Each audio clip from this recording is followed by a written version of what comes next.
What up? We live? We live? Hello? Hello? Hello? Hello? Hello? Hello? We live? We live?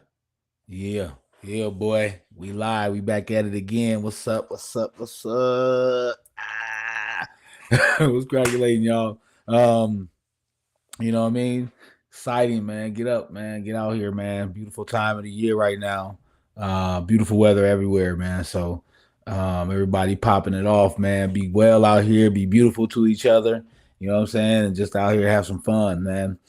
Minnesota cracking again, man. I just looked at the dang thing. I gotta water my lawn because I'm like, man, I don't see no rain in sight, baby. It's just big sunshines every day. Bing, bing, bing, bing, all day long. So beautiful in Minnesota right now, man. Cracking it off, man. So um, enjoy your day.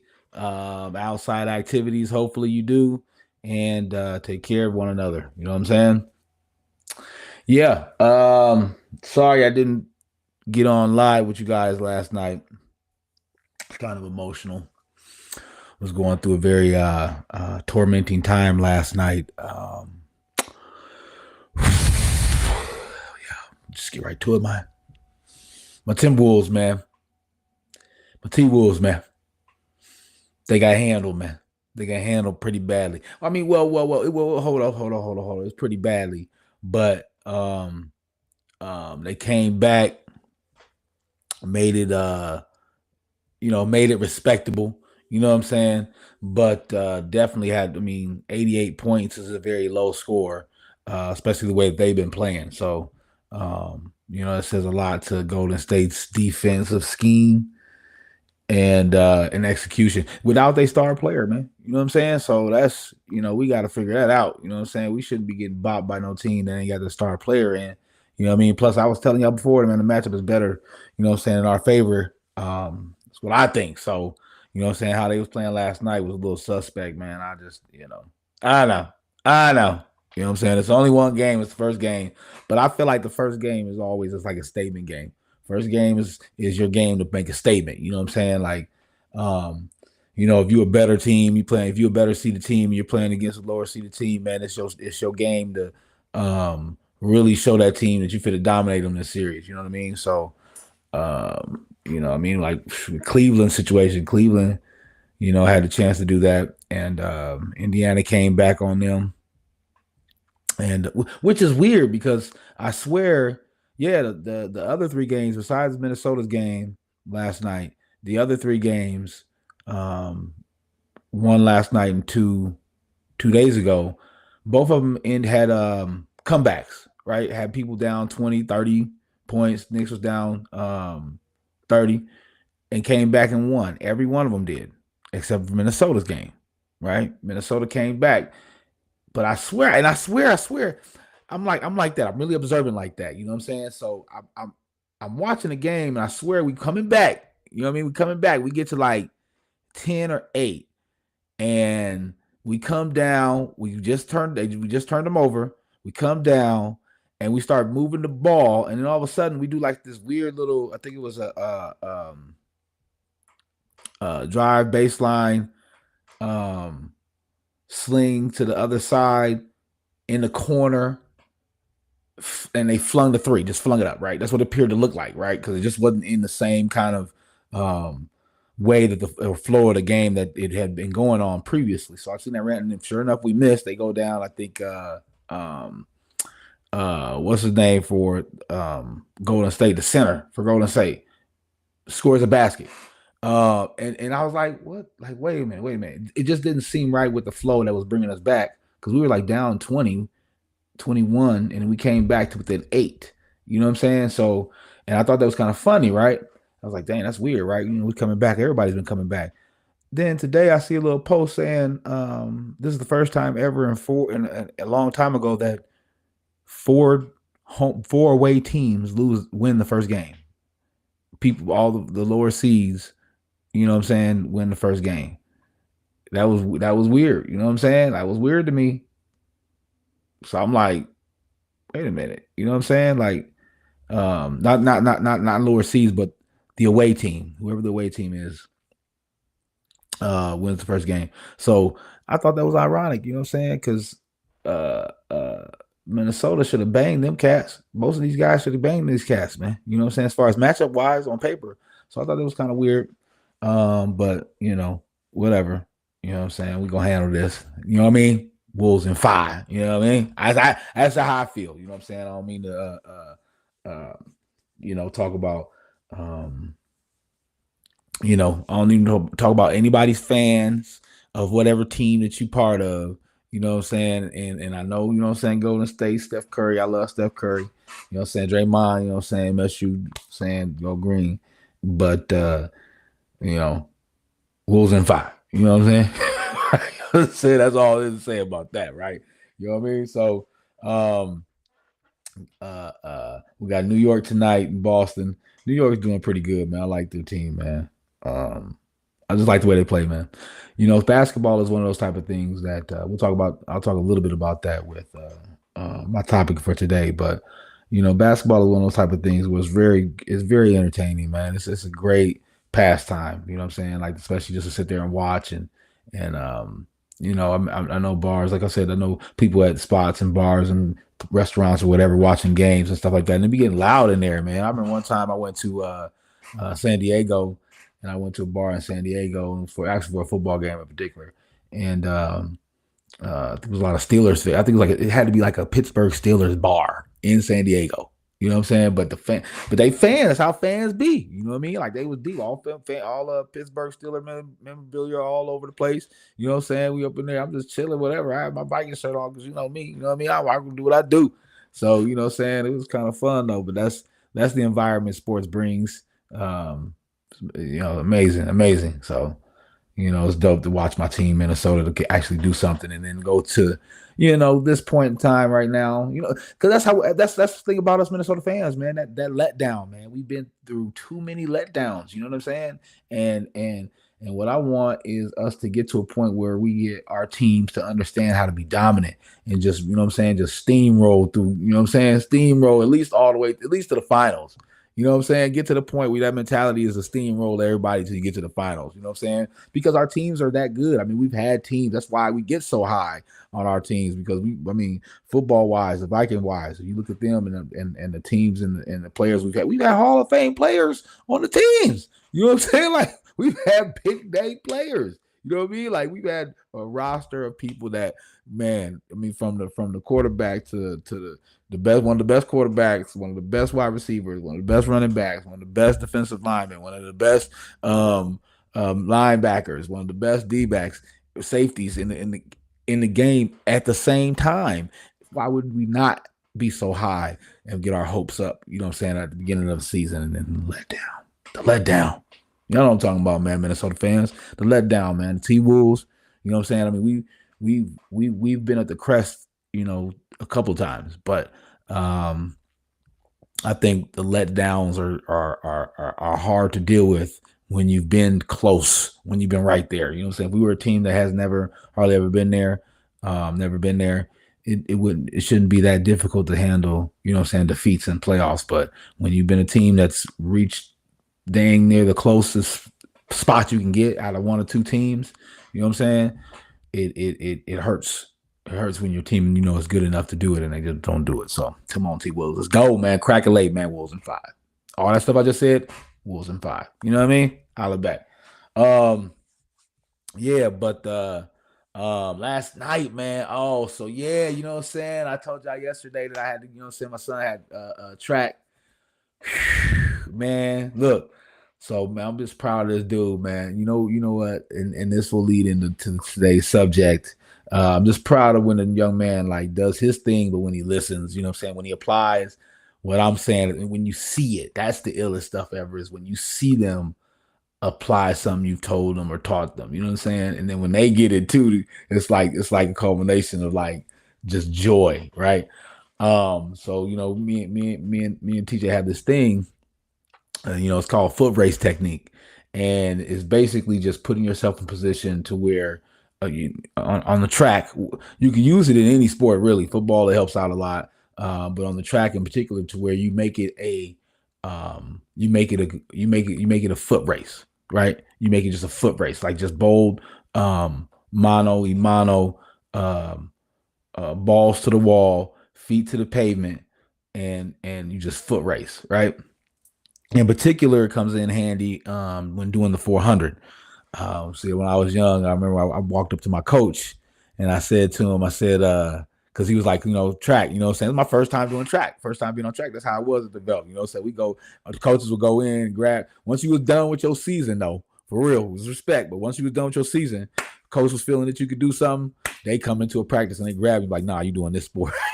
You know what I'm saying? B, what I'm talking about. I was talking to B about that the other day. You know what I'm saying? That's how it was at the belt. So, you'd be like, so pull you over there. So one coach pulled me over. It's like, yo, you gonna run track. I was like, I bet. So I remember, man, one of the first meets. And it was back in the day when it was like you found out at the meet what you was running, you know what I'm saying? So, coach came with me and said, yeah, Tyler, you ran the 400 today. I was like, huh? You know what I'm saying, 400? I was like, what? I was like, what's that? How many is that? He was like, yo, one time around the track. One time around the whole track? Oh, man. So I was like, all right, man, let's go. Let's do it, right? I was like, bet I got this, coach. I said, I'm a jog. I'm gonna jog halfway around, and then once I get halfway around, I'm just gonna pull it on full speed. He's like, no, Tyler, you can't do that. I was like, why? He was like, cause it's a sprint. I was like, huh? He's like, 400 is a sprint. It's a sprint race. It's like a distance sprint. You know what I'm saying? It's like the first distance, but it's still considered a sprint. So that's why it's called a man's race.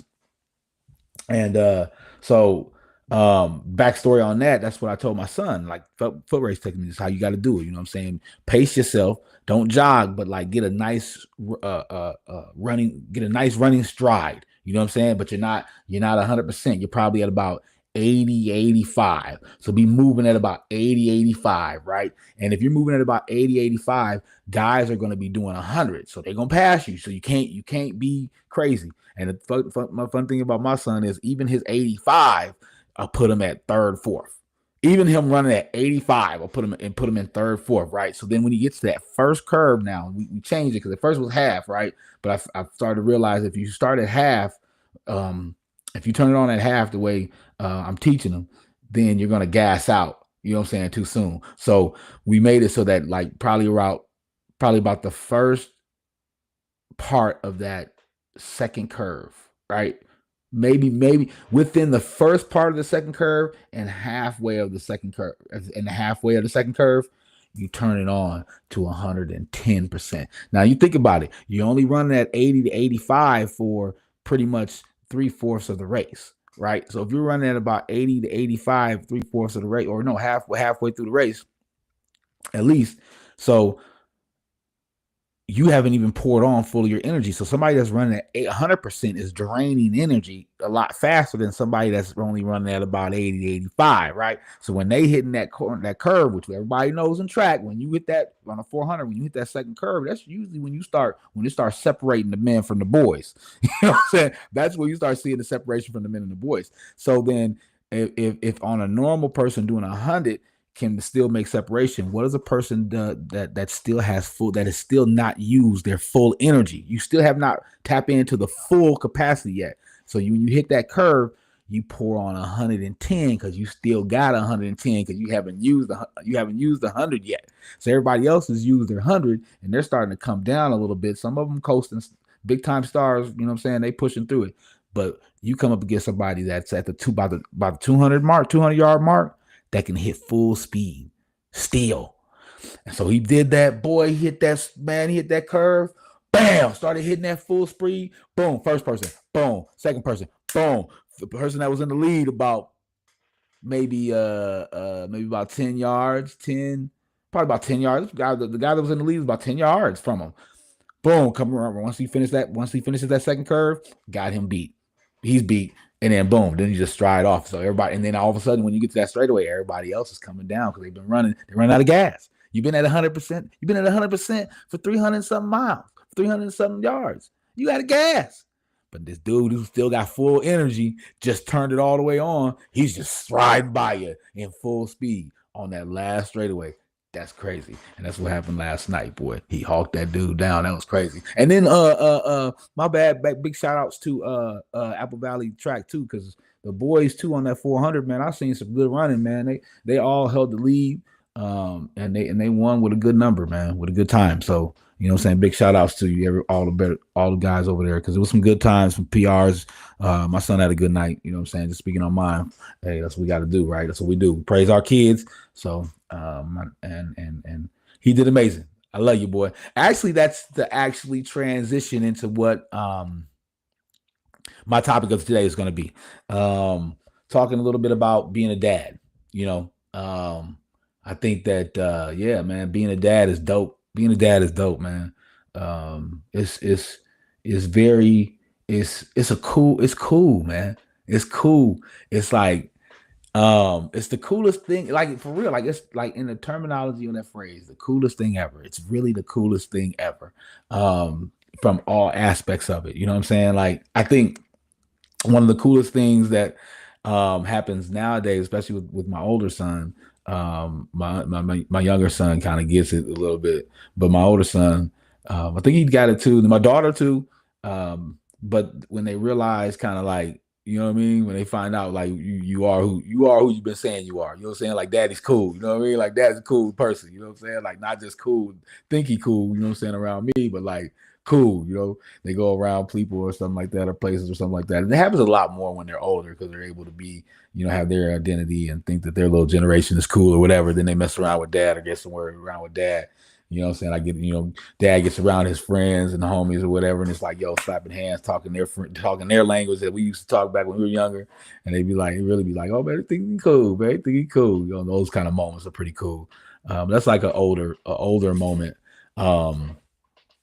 That I think makes it cool that I'm kind of going through right now, especially with my son. So that's why I kind of named that one. But there's so many moments. There's so many moments as a dad, man. Just, you know, a lot more significant and emotional moments at the younger age, and those emotional moments are kind of further and apart when they get older, but they're still there.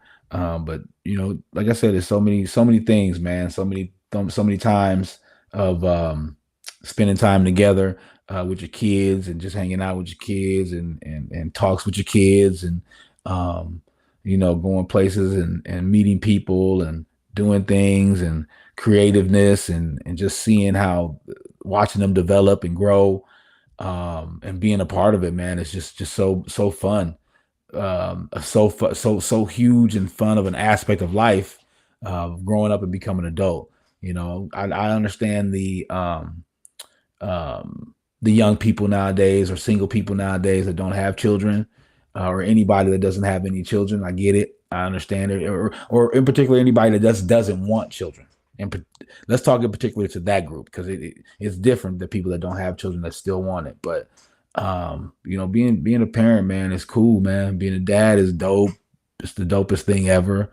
And you know, just to, you know, to understand that and you know, be a part of fathers and dads. Uh, you know, we're a group, man, because you know, we understand. I think a lot of men, majority generalizing, a majority of men understand the whole village. It takes a village aspect, and when you have children, you know, you understand that and you look for that. You know, so you know, it comes with joys and worries and things like that. You know, but you gotta push through all that. Those things make you stronger. I think the children may give you a purpose of pushing through and reasons to do what you do and the reason to wake up every day and every morning, and go out here and go get it. You know what I'm saying? So, you know, I think in those moments start right off the bat.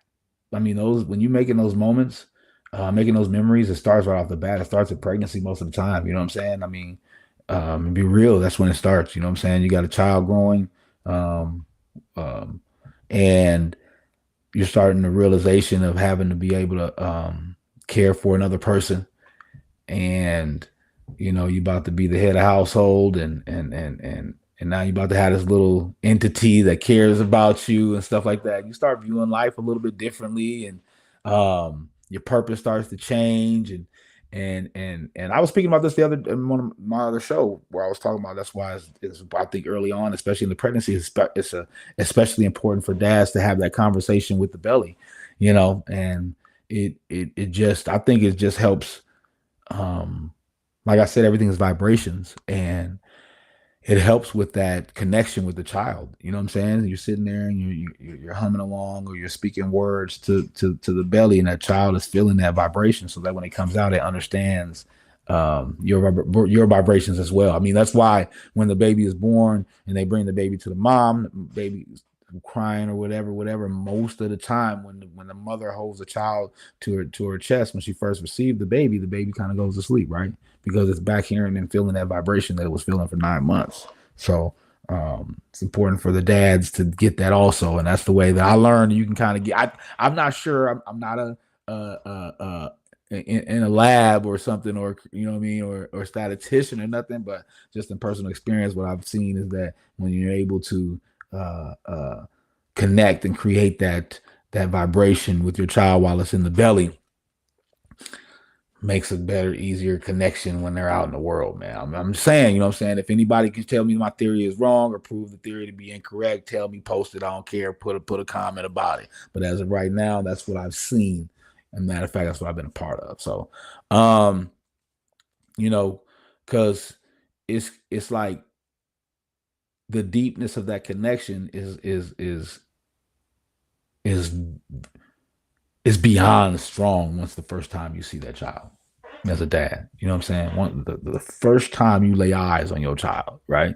And I say it that way because a lot of men aren't in the pregnancy room and the delivery room during the birth of their child for whatever reasons it may be. But that's why I phrase it as the first time you lay eyes on your child. You know what I'm saying? Like that is out of all the moments and memories that I was talking about a little bit ago, that is the hugest moment ever. Ask any dad when they bring that child and put them in your hands. You know what I'm saying? Or or you get to wherever they're at, the hospital, the home, wherever they're at, and you walk in and you're actually sitting there holding and looking at that. That is unbreakable. That is an unbreakable moment. You know what I'm saying? You'll never forget that. Never ever forget that. And all my dads out here, you understand what I'm talking about. You know what I'm saying? You understand what I'm talking about, man. And that's cool, man. Like to me, it's just cool. Like, I mean, you see my face, man. I'm like glow, smile, man, because those moments are like, that moment in particular is one of the most defining moments of manhood that you could ever have in a moment. You know what I'm saying? Like you can never encompass and put together a moment that huge. You know what I'm saying? And that's just what it is, man. You know what I'm saying? And yeah, just all those first, right? Like all the first, you know what I'm saying? First steps, you know what I'm saying?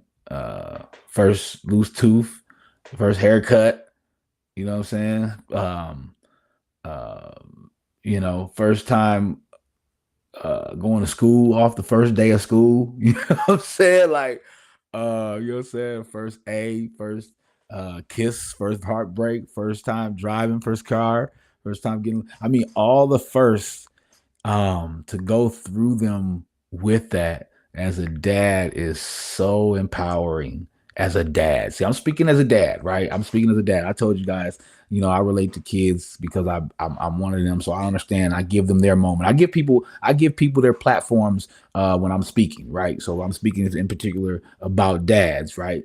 And it's such a joyous and empowering moment as a father because it's almost like an accomplishment for us too, right? Just learning, right? Watching them and seeing them learn.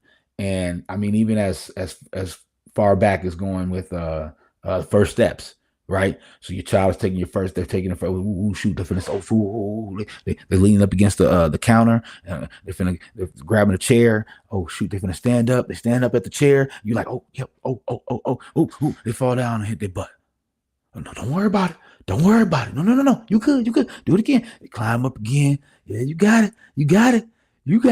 They go up there. They got it. They grab it. They stand up. They turn. They reach for you with one hand. Got the hand on there. Come on, you can do it. Come on now. You step away. You take one step away to let them know, okay, in order to get to me, you got to come to me. Yes, in order to get to me, you got to come to me, right? And you know what I'm saying? They go, they look, they let go of that one hand. They stand there for a minute. They stand there. They get the rocket. Boom, fall on the butt. No. You good. Might get a little teary face, you know what I'm saying? But you're like, nah. You good. Do it again. They go up, boom, everything's in motion now. They go up, grab the thing, reach for you with one hand, turn, take a step, stand, gather themselves, say they can get it, take another step, bam. As a father, man, as a dad, the feeling that we have in those moments is like, because at that moment you haven't reached everything else, right? So it's that moment is the culmination, right? So you feeling like, man, like the world is in order. You know what I'm saying? Like everything is in order. You know what I'm saying?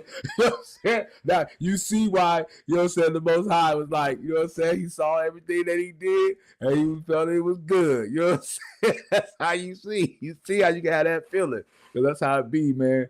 Oh man, when they, you know what I'm saying? When they walk across that stage, man, when they, you know what I mean? When they, just some of these huge moments in life for them that you become a part of, man. You can be proud, man. Parents, dads, you can be proud, man. You can be proud of those moments and those accomplishments because yeah, that's a part of you.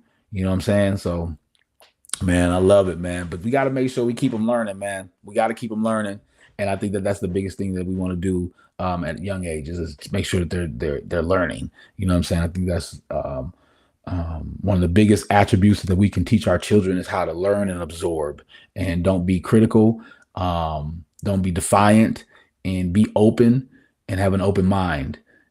Because that's what learning is about. Because in order to learn, you have to be open to understand different ways of viewing things, and then create your own out of what you learn. And at a young age is really important, man. Um, and one of the things I do with that in regards to learning is I talk to my children, man, like regular people. You know what I'm saying? Like I talked to my son. I was really never into the gaga goo goo stuff when my daughter was young. So I was never into that with my boys either. But yeah, I just didn't do the gaga goo goo stuff. You know what I'm saying? Like sometimes, you know what I mean, whatever I would or whatever, you know what I'm saying? Just to be playful, whatever like that. But when it came down to like, you know what I'm saying, teaching them something or something, like even as far as like teaching them how to stand, like when they were little babies, you know what I'm saying? I sit there and I just play with it. I put my hand on the bottom of their feet, and then I kind of like give them a little push, and then like automatically, um, um, instinctively, they just sit up there. They feet, they legs just start pushing back, and then just kind of keep working with them. And as a baby, you know what I'm saying? Like, but that's just me, man. That's my mentality. My mentality is to speed you up, get you up to speed on, you know what I'm saying, the technical stuff, you know what I'm saying, the fundamental stuff, you know what I'm saying, like learning how being, like I said, being a sponge, and learning how to read, caring about others, sharing, um, and motor mechanics, you know what I'm saying, just learning how to look and hand-eye coordination type stuff. Everything else, you know what I'm saying, you're gonna learn a lot from me and a lot from other people in your life. But man, like I said, one of the things that I do is talk like they're regular people to my kids. You know what I'm saying? I don't do that gaga goo stuff. And in particular, we have a story about me. I got stories for you, but that's me. It's my daily affirmations. That's what my show is for. You know what I'm saying? To express things that are in my head. You know what I mean? Hoping you guys continue to tune in because these are my views, and hoping you learn something from it. You know what I'm saying? If you hear what I'm saying and you get what I'm saying and you learn something from it, blessings to you. If you don't get what I'm saying, then the stuff ain't for you, right? But yeah, it was this one time, like as far as talking to kids regular, is one time. You know what I'm saying? This may seem far fetched for some of you guys, but I don't care. Like I said, this is my show, my daily affirmations. So I'm gonna tell you what I experienced. So one day I'm taking we about to go out with his mom's sister, um and her husband and his mom. We were all going to go out. So she has an older kid, and they were going to watch the kids. And so I'm bringing my son over, TJ, and he was a baby. He had to be like about 1.5, 2, in between there, something like that, right? So about two, maybe, yeah, 2-ish. No, like 1.5. He was a baby though, you know what I'm saying? I don't know, you know what I'm saying? Like, our mom talk 24 months, you know what I'm saying? 17 months, I don't know, something like that, right? So we chilling, man. I'm dropping them off, you know what I mean? We about to go out, and I'm like, all right, I'm finna go put TJ up travel hamper. And so, or excuse me, not travel hamper, but the travel size bedpan, whatever, bassinet, whatever y'all call. I don't have them no more. You know what I'm saying? Once you get rid of them, hey, as a parent, once you get rid of them things, boy, you be happy. But anyway, so I'm like, all right, let me go put them up here. Let's put them to bed. And so I get up there, you know what I'm saying, lay him down. It was dark, right? I remember it was dark and the door was kind of cracked open. So the hallway light was kind of shining through. It was like one of them, for real, swear to goodness, it was like one of them movie scenes, right? So I go put him down the thing. I'm like, all right, man. And I'm looking down and I can see him. The light from the doorway is kind of shining through towards where I'm at, but where he was laying at, it was completely dark. But I can kind of see, you know what I'm saying? Like he's light skinned, you know what I mean? I got a light skinned kid, you know what I'm saying? I got a couple light skinned kids, but he's light skinned, so I can kind of see his facial features. And so I put him down. I'm like, hey man, I'm about to go, we about to go out, man. Take your butt to bed, go to sleep. And I swear to goodness, I could see his lips move. And he was like, his lips moving. It looked like he was like, okay, what time will you be home? And I was like, probably gonna be out all night. Come and get you back. You stay the night here, and I'll come and get you in the morning. He was like, okay. Think I'm lying, bro. Man, y'all can think I'm lying. Y'all can think I'm cool, man. You can tune out. I don't care, whatever. But I had this moment with this little dude. I was like, what the? And I'm like, because, you know, hey, I'm an adult at the time, but I was younger. So I was a little bit, you know what I mean, involved in inebriation, you know what I'm saying, inebriations, you know what I'm saying, libations, you know what I'm saying. So I was a little bit whatever, but this is real talk. I'm trying to tell you. I'm sitting there looking at this dude and I see his lips move and his lips is moving to these type of words. I'm like, what? I'm having a conversation with my baby, man. You know what I'm saying? So it was really tripped out about how the connections with these kids are. And so I made sure that I've always been like, okay, having normal conversations, not like how, you know, say me and the homies be talking, but more so just like, you know, if like my 5-year-old now, if he gets, because he gets really upset when he messes up. So when he messes up on something or when he can't do something, when he can't fix a toy or something, he gets really upset. So what I do is like, okay, so why are you crying? You know what I'm saying? What's wrong? So first I got to find out, why are you crying? What's wrong? What happened? Okay, get that out of him. And then once we get that out of him, be like, all right, well, look, just forget about it. You know what I'm saying? It's not a big deal, man. Just, you know what I'm saying? Whatever. Just put it down. No, I want to fix it. Well, you know, you can't fix it, man. Just, you know, put it away, get away. No, I want to fix it. Well, I mean, you said you can't fix it. So, you know what I'm saying? Just get rid of it then. Put it away, right? You know what I'm saying? And he's like, no, I'm doing. I said, okay, all right, well, then get it done then. Right. But that conversation is more, it's not, you know what I'm saying, oh, poor baby, oh, poor war is you, baby. You know what I'm saying? Let's tend to your things. It's more so like, all right, whatever. You said this, right? I'm asking you why. You told me this. I'm telling you, all right, well, then be based on what you said. Forget it. No, you don't want to forget it. Well, then take care of it then. Solve it, right? It's first times as a young man to figure out how to solve it. You know what I'm saying? That's what we got to do, teach them how to solve these problems. So that's kind of what I feel like I do when I'm teaching my kids and talking to them like a normal, regular person, is helping them figure out how to problem solve. And I mean, that's one of the best things you can do is figure out how to problem solve, because then I always coming to you talk about, Dad, the sink is overflowing. Okay, you know what I'm saying? Figure that out. You know what I'm saying?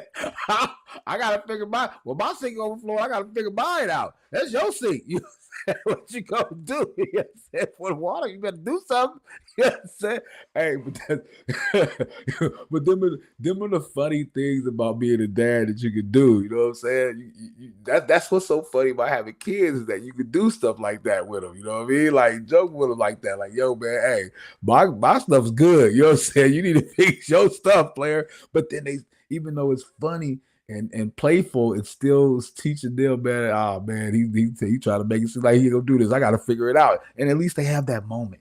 You know what I'm saying? Well, I told you it's all about moments, right? They have that moment of reflection to like, okay, well, can I fix this without dealing with this dude and his goofy self? You know what I'm saying? Well, let me figure out how to do it. Then they fix it. Then they're like, whoa, I actually could fix it. You know what I'm saying? So hopefully hopefully that's what's happening. You know what I'm saying? You know, otherwise, you know how it is, dads. You'll end up, after they're gone, you end up going to fix it, right? Dads, man, I'm trying to tell you, the coolest thing ever, man. Being a dad is the coolest thing ever. And that's why I don't get it, man. I'm not going to spend too much time on this, but that's why I don't get non-present dads. You know what I'm saying? I call them non-present dads because I'm not going to call people deadbeats. You know what I'm saying? People have whatever reasons that they have they're not a part of their children's lives. You know what I'm saying? Whatever they're going through. But I'm talking about non-present dads. I'm not talking about dads. I'm not talking about men who, like in Edward's situation, where they've actually stood up and said, "Hey, look, this is not the best choice for me or for my life or for your life." And I think it'd be best if we don't do this. And if you're still going to go through with it, I'm sorry, but I can't be a part of it. But I can help out with this right here. You know what I'm saying? That's a different group of people. But the men that I'm talking about are the guys who actually have children, and then the connection or the bridge between the child and them is still there and in perfect condition, and they choose not to be apart. I just don't understand that, because that's a weird mentality for me to see, because being a dad is cool as shit. Excuse my language for the morning show, but being a dad is really cool.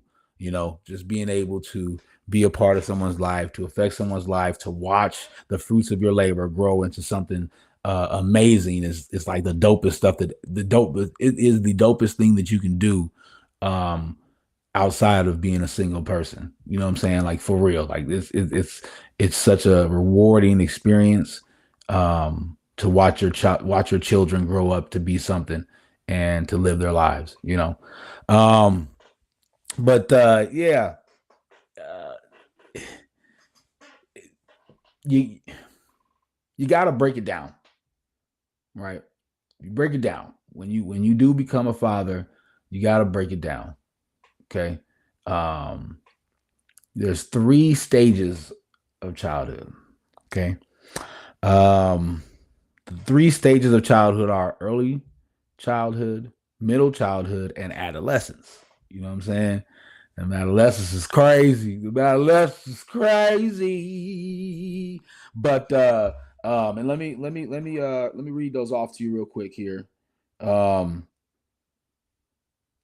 so you have early childhood, which is between birth and 6 years old. This is what it says. This period is marked by significant physical, cognitive, social, and emotional development. Children learn to walk, talk, and develop their language skills. They also begin to develop their understanding of the world and their place in it. This to me is this is why I was saying, like the other one of my shows before, like this is the age where they build their characters.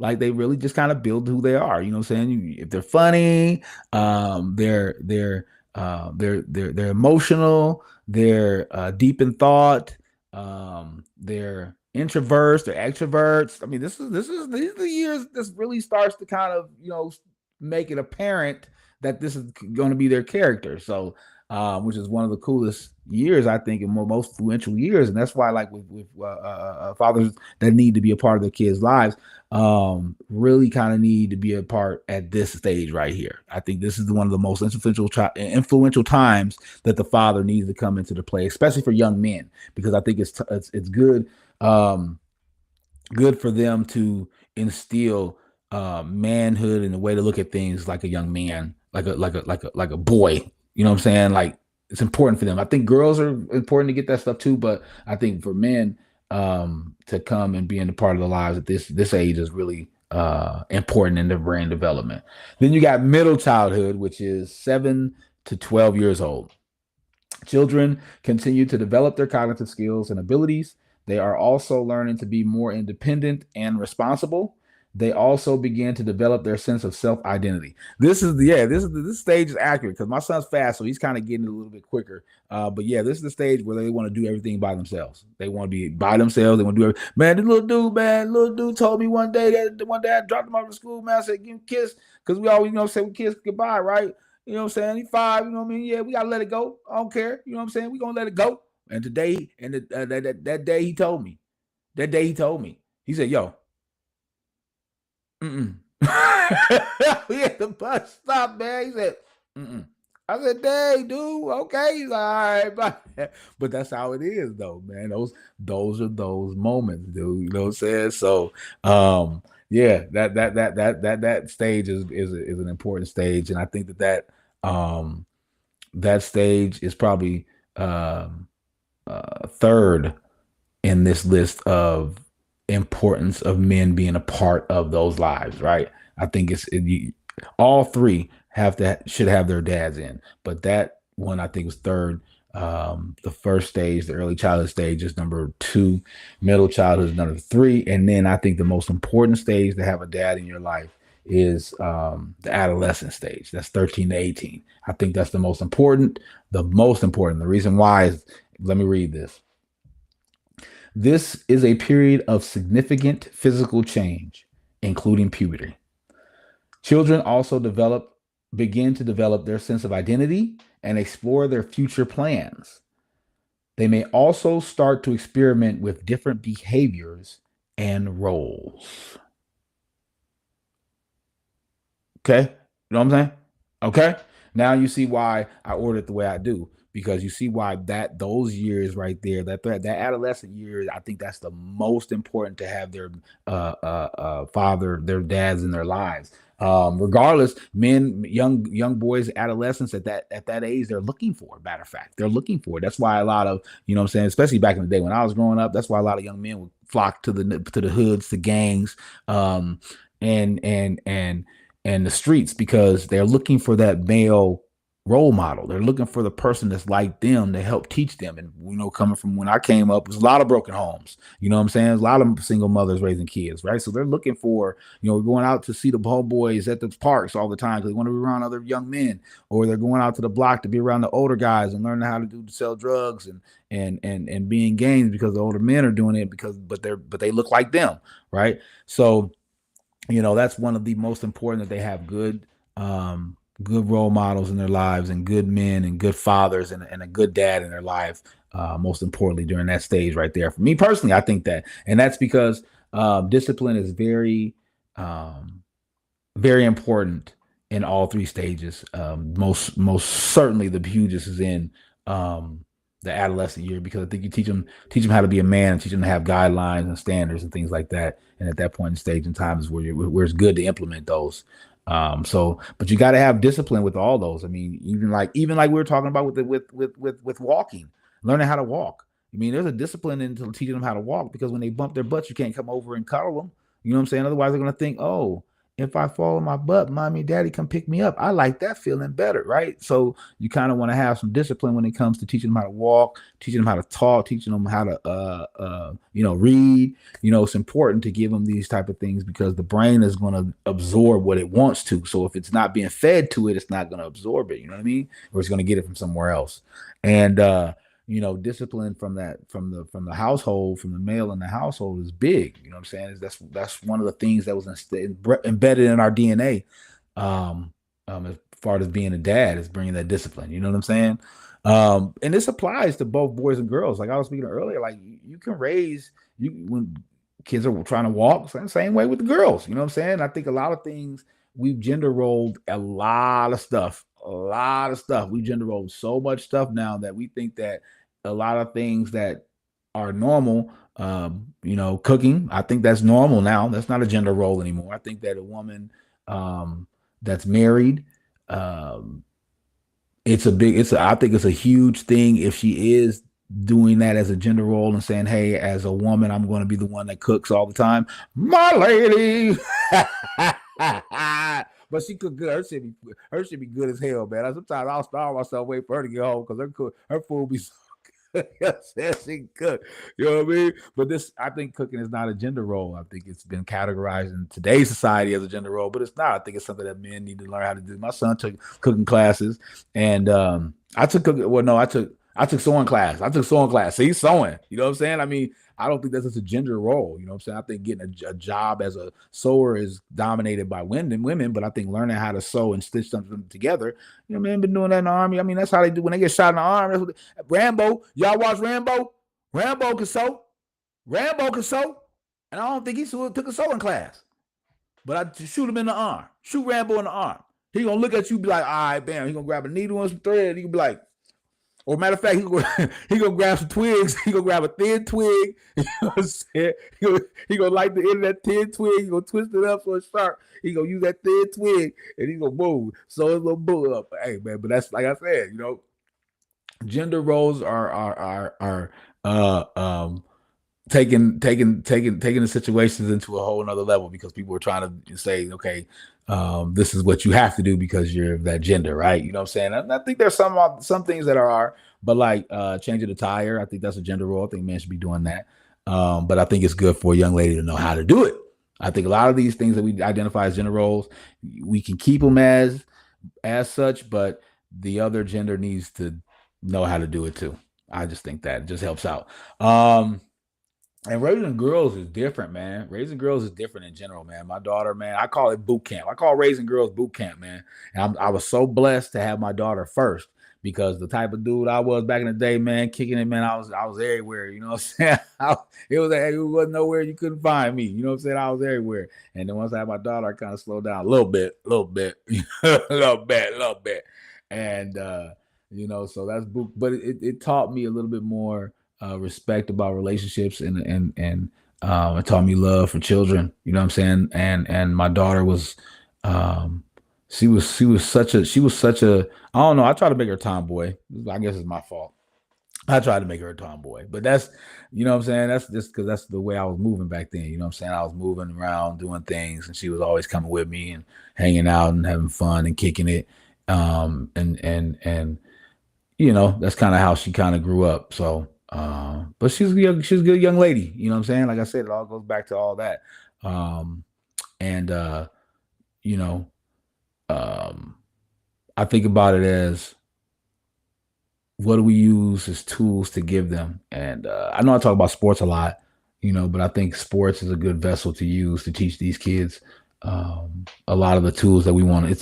It's easy. You can't weigh out the impact of how much a sport, um, kind of like with regards to sitting down with a kid and teaching them this is what you're supposed to do, this is what you cannot do, this is how life is, whatever. Or you sit there and you have basketball practice, right? You think about that, right? I have a 2-hour basketball practice. I can teach the same things in life skills in that 2-hour basketball practice that they don't even know they're doing. They're taking shots, right, and playing defense, right? That I can teach somebody that's going to sit down with a kid every day and teach them, this is what you have to do in life. This is what's coming up in life. You know what I'm saying? If you kind of get what I'm saying, right? And that's kind of the thing that sports does. It's a vessel. I spoke on this before. It's a vessel to use to teach young people. Dads, I think that's one of the reasons why we push them into it, because I think it helps make a connection with our children too. You know what I'm saying? We can sit there and watch sports and talk sports all day. But we got to realize too, and I think I want people to understand this too. This is my feeling that sports are only a vessel. It's extracurricular activity, right? It's called it's a luxury, right? It's like driving, right? It's a luxury. It's not something that you have to have, that the world owes you, right? And it's extracurricular activity. You know what I'm saying? I mean, to the point where if literally the politics and the government stood up and said no more extracurricular activity, you wouldn't have sports, right? That is extracurricular activity. That's what that means. It means it's extra. You know what I'm saying? So, it's a luxury for these young people, but we can use it as a tool. We can set guidelines. Like I said, if we were to be able to say, hey, look, you got to have a 3.0 to be on this team, to play in this basketball program, guess what? Kids will get a 3.0. It's a vessel for us to use to guide them and help them, put guidelines on them and discipline them and teach them a way to go, and to use it for them to have a better life. You know what I'm saying? I think, people don't understand, you know what I'm saying? Like think about extracurricular activity, right? So you got people that go to school every day and they get done at 2:45 and then they go home, right? The people that are actually staying after school to do extracurricular activities, saying chess, debate club, whatever it is. This is what I'm talking about. I just said a vessel, right? So I said sports is a vessel.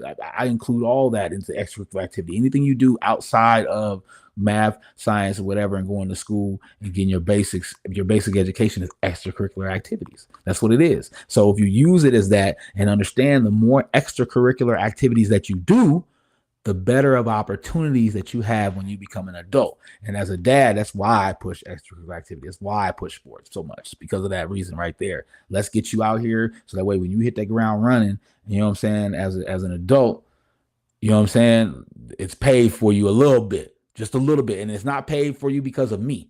It's paid for you because of you. You know what I'm saying? You decide to do because I think about it. When you go to class, right? You do homework, right? You do your work and you turn your work in and you get an A. What happens when you do extra credit? You get an A plus. You get an A plus plus. You get an extra 3 points. 20 out of 20. They gave you extra 3. You got 23 out of 20. Extra, right? So when you look at it like that, you teach the kids to kind of understand that doing extra gets you extra. So that way, when you become an adult, you have extra opportunities. You know what I'm saying? Everything I say turns around, man. I'm telling you. If you listen to it, man, blessings to you. You know what I'm saying? If you don't, it wasn't meant for you anyway. You know what I'm saying? Holla at your boy. But yeah, man. And the whole point of it, we'll start honing it, bringing it down a little bit. I'm already at about 50 minutes right now, but just kind of excited about this, man, being a dad. Like I said, man, the whole situation with my young dude, my young bull last night, man, really got me on talking about being a dad today. But the whole point about it is turning them into adults. I think that is the most significant and culmination of everything and every thought that you've had since the day that you found out you were going to be a father. Father is when they turn into an adult. That is the culmination, because now you have to take the training wheels off. You have to kick them out the nest, and they have to fly. They have to fly. You know what I'm saying? And for them to do that and for you to watch that is everything. It's everything. It's the whole point of it, man. I call it the I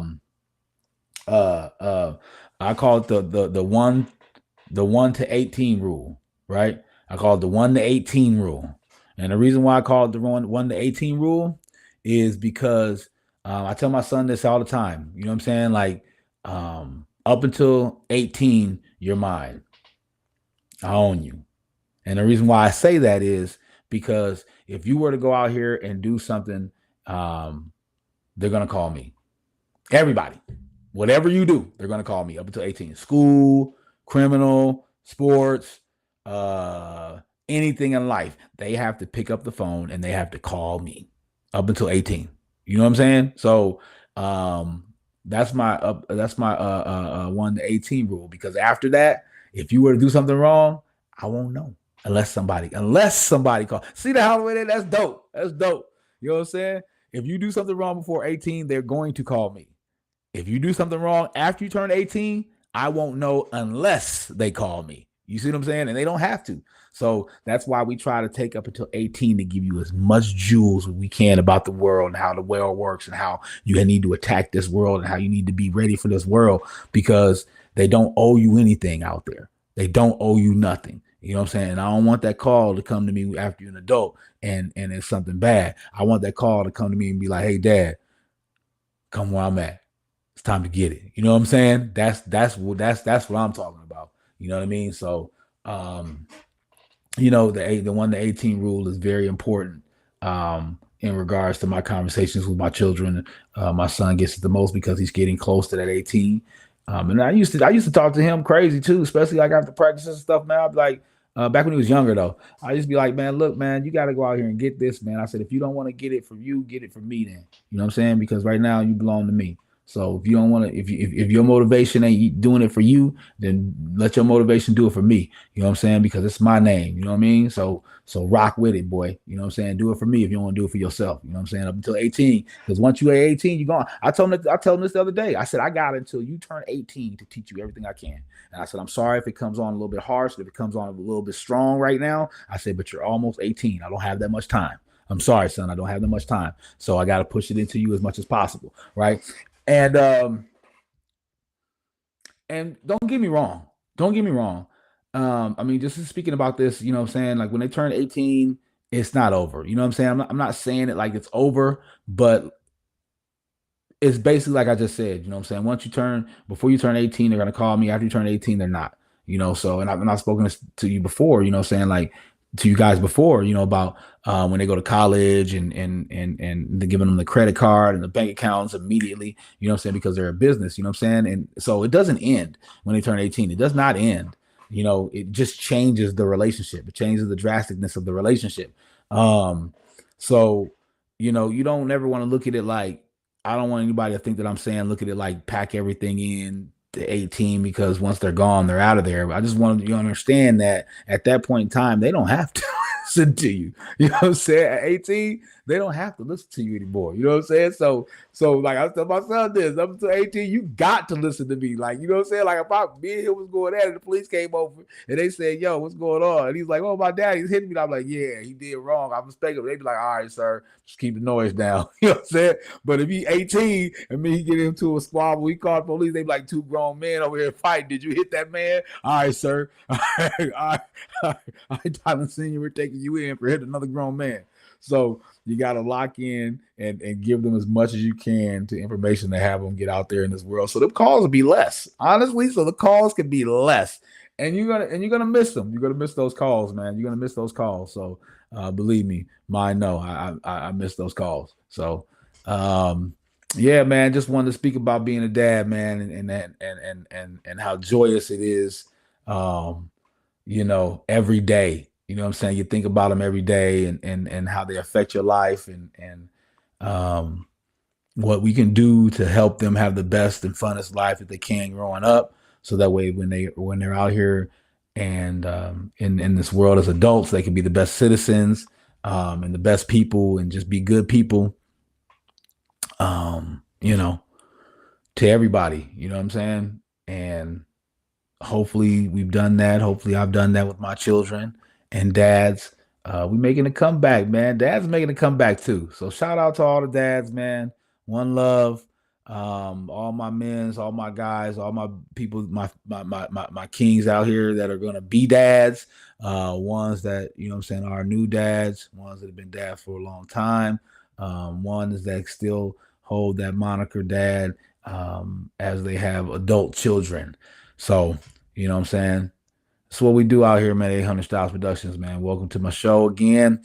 Tonight, we'll probably be on tonight. I gotta record my podcast with Rob for tomorrow's show. So we're gonna record depending on how late we run with that. I'll let you know if we're gonna be on tonight. If I'm gonna be on tonight with another daily affirmation or not. But yeah, man. You know, love to the dads, man. We in the building, man. Dads, shout yourselves out, man. Be proud of yourself, dads. Take the accomplishments too. Dads, take the accomplishments. Don't let nobody shortchange you. Take the accomplishments too, because they're your children. They are 50% you, 50% mom. So they're y'all's. You know what I'm saying? Can't nobody else take from what that person is, you know what I'm saying, than you. So, you know what I mean? Put your foot in the dough. Put your foot in the Yankees, you know what I'm saying? And let's raise some good children out here, man. Blessings to everybody, man. Hope you have a good day. It's a beautiful day, man. Love, blessings, and all praises to the Most High, man. Love y'all, man, from God.